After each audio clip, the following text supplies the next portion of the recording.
Tara, uban ta. So, mauna ni ang part 2 sa Bohol trip ng mga person. So, iba't ibang lahi po ang kauban diri guys. So, mag-andar ni siya while nagakaon mo. So, dagan kaay mga tourist diri guys. Usually, mga Korean. So, mura lagi ni silang province nila ang Bohol. Kay mga Korean ang halos nimo makita.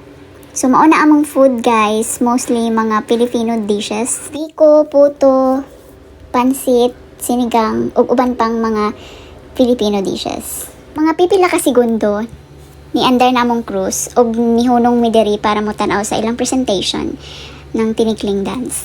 Kung kabalo ka ani nga dance, pwede pud kang mo present diha.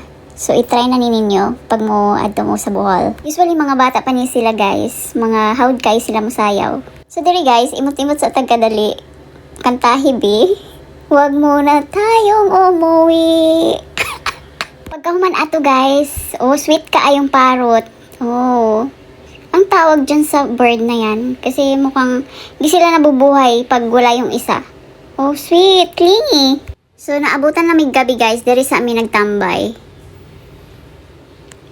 Human ato, nag-uli sa amin sa among accommodation, og nagtanaw mi og fire dance.